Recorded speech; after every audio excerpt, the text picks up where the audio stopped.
Hey everyone, it's Mari. Welcome back to my channel. I posted a card over on Instagram and Facebook that I created with a bunch of Studio Light products and some Lindy's Magicals from Lindy Stamp Gang. And I had some questions about how I created the mixed media background for this card. And so I thought if I had some time, I would go ahead and reproduce this background for you today and then tell you how I put the other elements together. So I am going to do that today. I'm going to show you the process of creating that mixed media background and all the little details for creating this card. Okay, so I'm going to start here with this is some Ranger heavy stock. And I love this paper because it's really nice and heavy. It's great for working with a bunch of different wet mediums, and it's bright white, which I love about it. You're not going to see a whole bunch of the white background for this particular project, but if there is a project that you're doing where you want to see the white cardstock, I do really like this because it is, like I said, it's bright white. So what I'm going to do is put that into my MISTI. And I'm going to start with some stamping. The stamps that I'm going to use are this grunge stamp from Studio Light. It's SLGR stamp 227. It's a really fun stamp that looks like a bunch of pocket watches. And I'm also going to be using, and I don't know if I have the packaging for this one, do I? Oh yes, here it is. I'm also going to be using this one, which is really cool. It's just got all this text on it. It's SLES stamp 369, and that's from Studio Light as well. So this project was a Studio Light project that I did as part of the Studio Light design team. So what I'm going to do is I'm going to put this one on one side of my paper, so just kind of over in this area here. And then I'll take that text stamp, and these are both photopolymer stamps. I want to make sure the text is going the right way in combination with this pocket watch one. And I'm just going to set those here like so. Then I'm going to go ahead and lift those up. Just going to put my magnet for my MISTI right there. And those are lined up. And I could raise you up a little bit here with my camera, but I think you should be able to see what I'm doing. I'm going to use some Wow embossing powder, or embossing ink, I should say. I'm going to use some Wow embossing ink and ink up these stamps. Sorry if you can hear my furnace. It's pretty cold here in Saskatchewan right now. We did have a really nice warm up, but now it's cool again. So I think it's -14 today Celsius, so it's a little bit chilly, but I think it's going to get worse. Okay, so now I'm just going to take my Rabbit Hole Design anti-static powder tool. I'm just going to run that over my paper and get a little bit of that powder on there. And what that's going to do is it's just going to make sure that the embossing powder sticks to the ink and not the paper. Okay, so I've got that inked up. I'm just going to give this a good press. I could get my press tool to help me with that. Just give this a good old press there.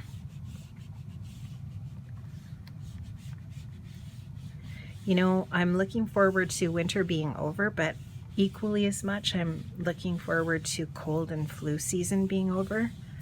I know everybody has suffered badly this year with cold and flu.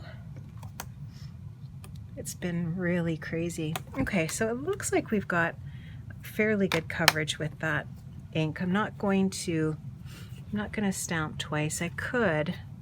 Just let me look. I'm going to look in the light here. It's kind of faint, but I think we've got enough. We're gonna just go for it. So now what I'm gonna do is we're going to use some white embossing powder on this. So we have our embossing ink on there. I'm just gonna take some Brutus Monroe Alabaster Ultra Fine Embossing Powder, and I'm gonna run that over top of this paper.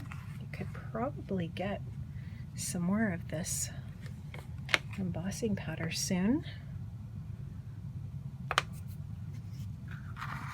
I use quite a bit of this white embossing powder. I really like it for mixed media backgrounds for this technique, which you'll see. Just gonna give it a little bit of a flick. Okay, I'm just gonna clean up this powder and then I'll come back. Okay, so we're gonna heat this up.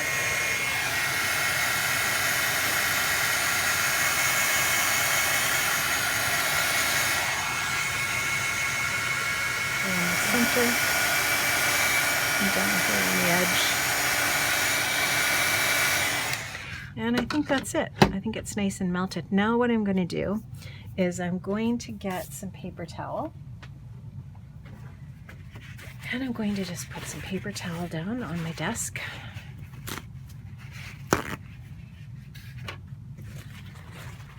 Just get a piece that's big enough so that when I put my paper on here, it's all the edges have some paper towel below them to catch the extra pigment and water. Okay, now what we're going to do, I'm just going to give this a second just to make sure that that's cooled off. It's nice and solid.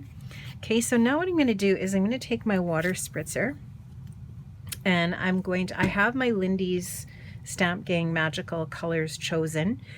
So the ones I have here are shakers. I don't think you can still get these. I think mostly right now what's available in the Lindy shop, unless your favorite online store or local store has older stock. I think mostly what's available right now are the little pots or the bottles of spray. So these shakers, I don't know if you can still get these. I don't think that they're available in Lindy's shop, at least they weren't when I looked, but I really like the shakers. You can get Time Travel Teal in a pot. I love this color. I can't remember which set has this one in it, but you can check it out and look around and see what you can find.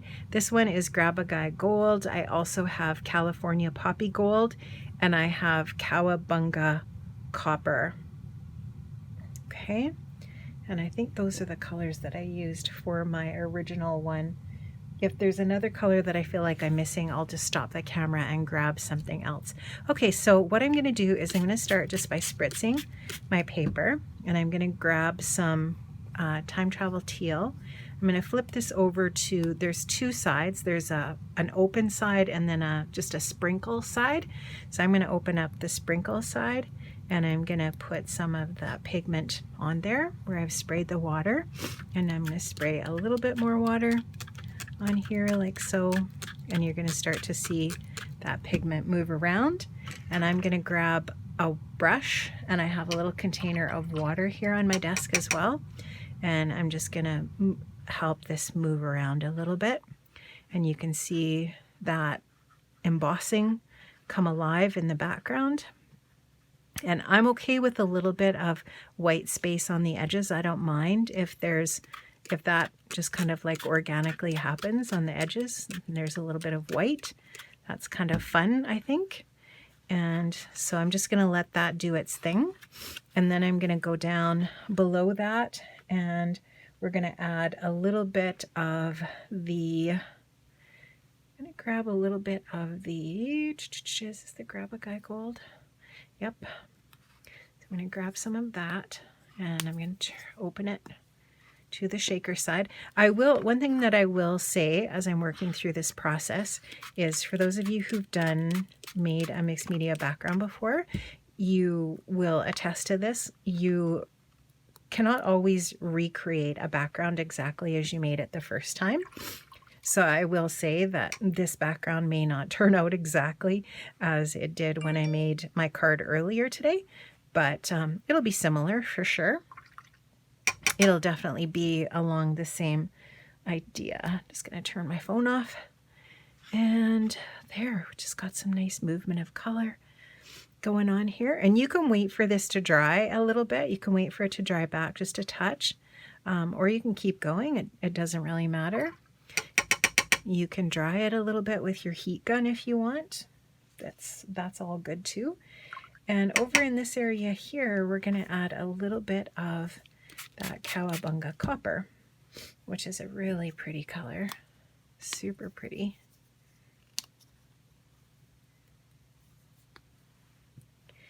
And you can put the powder down, and then you can give it try to give it a little spritz so that it doesn't make the powder go all over the place, but it can be a little bit tricky depending on what kind of a water spritzer you're working with. So I'll just get that powder mixed up there a little bit. And I'm just using a watercolor brush, but you could use whatever. The brush I'm using is a snap brush from what's the name of the company again? I always forget. It is Princeton, and it's a little snap brush. They're very inexpensive. I have a few sizes of those brushes. Just gonna get that moving. And if you get your pigment where you don't want it, you can always take a baby wipe and you can sop some of the pigment up and add some more water and get it moving again a little bit. Just play with it until, you know, it looks the way that you like it. And you can add more of the pigment in if you want, or less, however you want. I'm going to go with a little more of that time travel teal down here.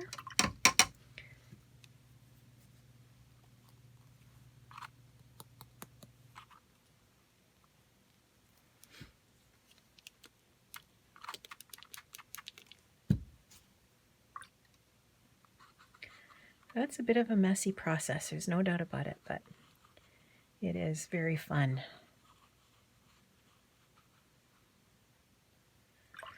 And what I did, and you'll see this when I die cut this, but I just took whatever part of the background that I wanted to, and I die cut out of it. Okay, we're going to go with some California Poppy Gold here, down in this corner. Yeah, so I just die cut my background wherever I decided I sort of liked the area the most. And I didn't obviously use the whole piece for my project. I have another chunk left from that one that I made earlier today for another project. So that is fun for sure. Okay, so I'm just looking at it here, trying to decide if there's any other colors that I want to add in. Thinking I'm liking how it's looking. So now I can actually just take my heat tool, and this is a Ranger heat tool. It's got a diffused kind of a heat that comes out of it. It's really nice for working with a mixed media piece like this. And I'm also working on this white mat. Underneath is a Nouveau craft mat. And I will, in the description box below, link up to the Studio Light products. And as far as the Lindy's, like, I'm not really sure where I might find them to link to. If I can, I will, but if you have Nouveau shimmer powders, they work very similarly. If you've got infusions from Paper Artsy, they work very similarly as well. They don't have the mica in them, so that they're not going to have that shininess to them like the magicals do, but that's fine. And I know that the paper is looking really warped, and you know, it's not going to matter when it comes to making your card background, because there's ways that you can flatten this out, and I'll talk about that when I'm working on the rest of the card here. But just dry back that back a little bit. That'll help flatten it out somewhat. Not completely though. So the paper is pretty baked, and that's okay, that's fine. It's going to work no problem for what we want. But there you can just see that mixed media background and how fun that looks. And you could use, you could definitely use a monochromatic color scheme for something like this and do all teal, whatever you like the looks of. So what we're going to do is just toss that in the garbage. It's really nice to have that paper towel underneath, because then you can just roll everything up and toss it away. And there we have that nice mixed media background piece to do our die cutting, or our cutting out of for our background. Okay, so what I did next was I took my Gina K Master Layouts 2 die set, which is probably one of my most used dies in my craft space. I just love my Master Layouts so much, and I highly recommend them if you like to make cards. And what I'm going to do, and I don't know if this tape that I have on that one's going to be sticky enough, so I'll just get some new stuff. And just put your die on your paper wherever you think you like the pattern the most. So, move it around to wherever you want. If you're trying to conserve and you want to get more than one card out of your piece, stamp it. If you want it to be going directionally, stamp your paper, stamp your text going the other direction. And then you could actually put this on there this way and get 2 cards out of it. So what I like to do with paper like this is I like to then take whatever the remnants are and use my circle punches and cut circles out of them and use them for embellishments on a scrapbooking layout or on another card or whatever. So I don't ever throw these extra pieces away. These always get saved and I use them for something else. Okay, so I'm going to run this through my die cutting machine and I'll be right back. Okay, so I actually used a paper from this mixed paper pad Essentials. I'll give you the number, SLES MPP19. Shows you here the different papers that are in this pad, and it's got a bunch of cut aparts. I love these paper pads from Studio Light. They are fantastic. They're basically 8x6, and they just have so many great patterns and cut aparts and whatnot for different projects. I really love these, and they have them in a bunch of different kinds of themes.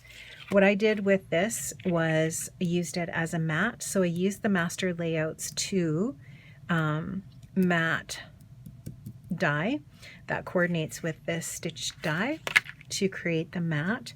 And now what I'll do is just glue these 2 pieces together.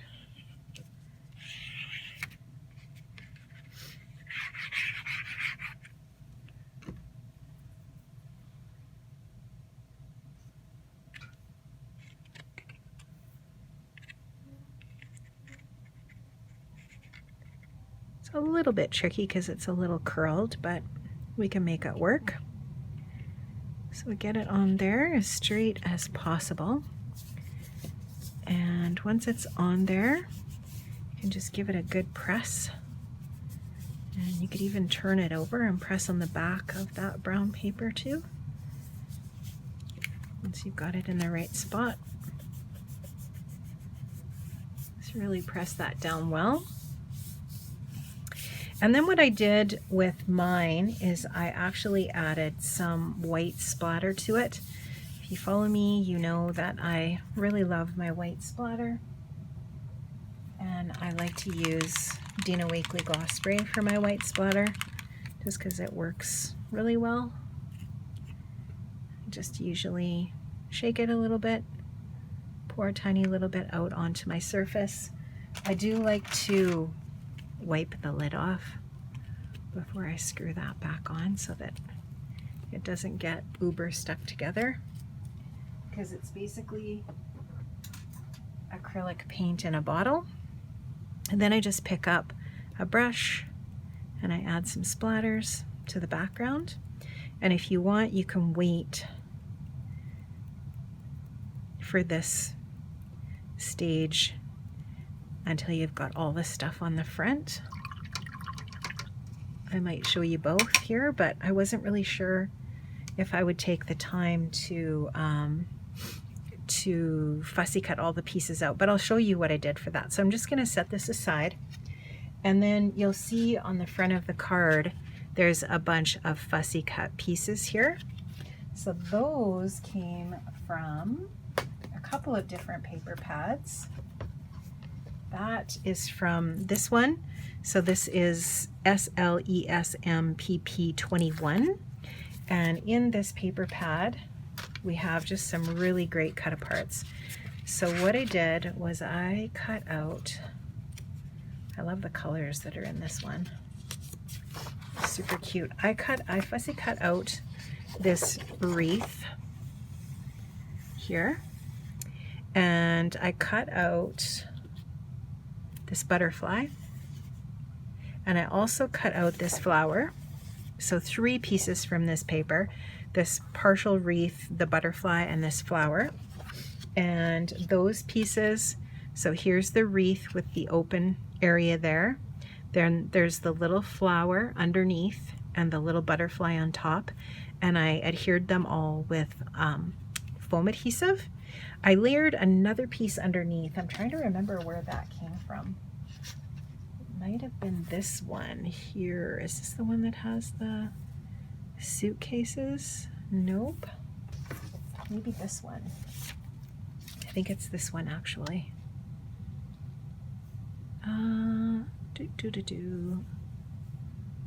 See if I can see that piece. Let me just find it. The suitcase piece was actually in this one again. This is the SLESMPP21. So it's this little one down here, this little suitcase with the lemons on top. And I fussy cut that out and I glued that down kind of in this area here. So it's glued flat to the card. And then I took the foam adhesive and added the wreath next, and then the flower, and then the butterfly. And they're all added with foam adhesive. So it's pretty dimensional when it's finished. And then this little smile sentiment, I got that one from this one, the sticker book. And this is SLES Stick 06. And it's right full of some really great, well, it's got alphas in it. And then it's just got like tons of other sentiments for cards, including bigger ones. I'll peel one of these off so you can see, like this word grateful. What I like to do with these is they're a little bit thin. I like to put them onto some cardstock and then fussy cut around them. But grateful for your friendship, and then there's a bunch of other ones, and there's some other little embellishments like suns and flowers and hearts and that kind of thing, balloons, stars. So there's a ton of different sentiments in this book. This is a really great value actually. So if you like to just grab a sticker for a sentiment, this is great. It's SLES Stick 06.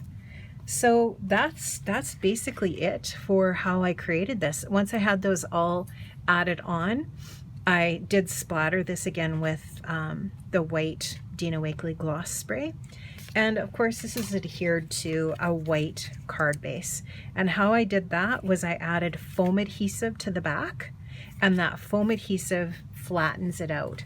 So once you get your foam adhesive, and mine is just a half an inch 3M, once you get those foam strips added to the back and you adhere this down, it flattens all of the warping right out of your paper, which is really nice.